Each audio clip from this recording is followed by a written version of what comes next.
To this now, police in Los Angeles say they have carried out mass arrests following the introduction of a partial curfew in downtown districts. Protests against President Donald Trump's immigration policies are continuing, as is the political row over the deployment of the U.S. Marines and the California National Guard to the city. Los Angeles Police Department said on social media that groups that were still protesting were being addressed and mass arrests are being initiated. LA Mayor Karen Bass issued a curfew on Tuesday for the city's downtown following several days of intense protests against ICE raids that saw clashes between demonstrators and law enforcement, widespread vandalism and some looting, particularly during the late night and early morning hours.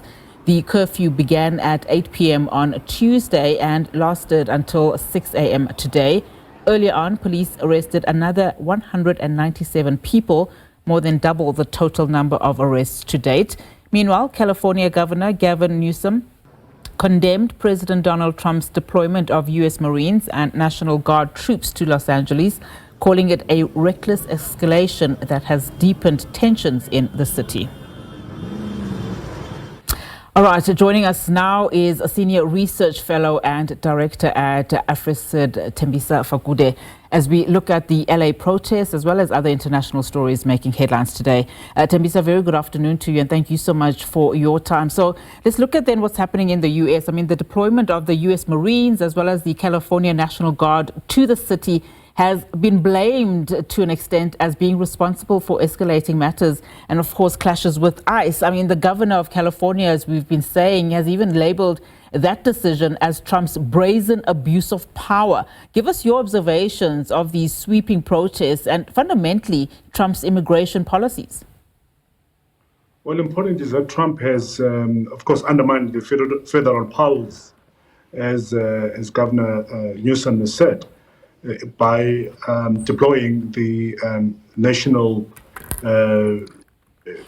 police and security to California, and that has, to an extent, escalated the situation, and it has emboldened those that are protesting at the moment.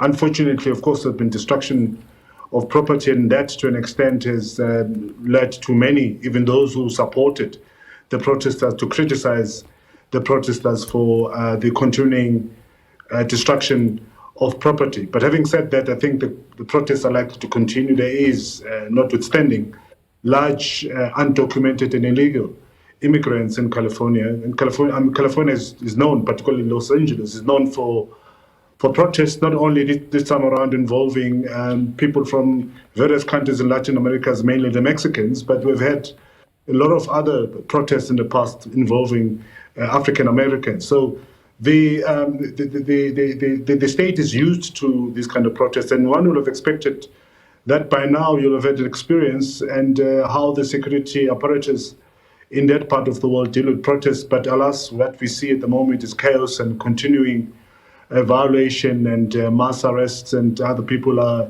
injured, but importantly, the destruction of property en masse. Talking about continuing violation, I want us to turn our focus on the latest now in Gaza and, of course, Israel's ongoing war on Gaza. There have been growing calls for a ceasefire there, but at the very least to allow aid in. I mean, just recently we saw how Israel detained prominent activists on board a Gaza-bound aid boat and deported some of them. Questions are now centered on whether or not, in fact, Israel's Prime Minister would ever agree to a ceasefire at this point in time. Yeah, he won't agree to a ceasefire at this point in time. I don't see him agreeing to a ceasefire at all, because this is about his survival.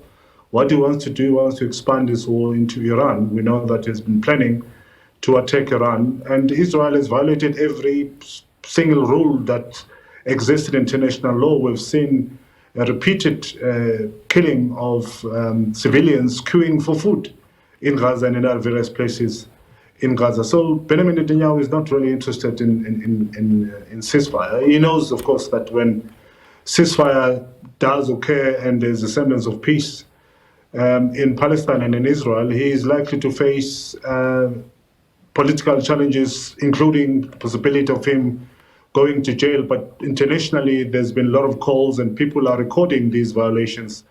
And you're likely to see him being called upon to account in all the international platforms.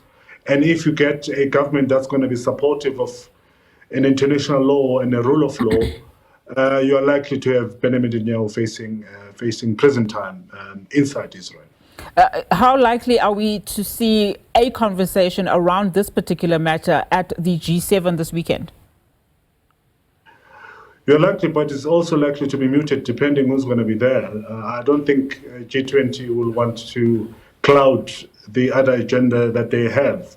So you are going to have, I think, side meetings to deal with this, but the world leadership has failed, and I don't see G20 doing anything. What we have seen, though, over the past couple of days is that countries such as Britain and Australia have called on Benjamin Netanyahu to cease what he's currently doing in Gaza, and others have also gone on to issue sanctions, particularly against Bezalel Smotrich, right-wing politician from Israel, and Itamar Ben-Gvir, who have been calling for the attack of civilians, particularly in the West Bank. So there are moves, particularly from the UK, even France, to try and put pressure on the Israeli politicians, but ceasefire is, at least for now, very far-fetched. All right, Thembisa, thank you so much for your time. Really do appreciate it. Of course, that interview coming in as that breaking news strap just comes in. SANDF troops returning from the DRC on Friday. We'll continue to unpack all of those developments.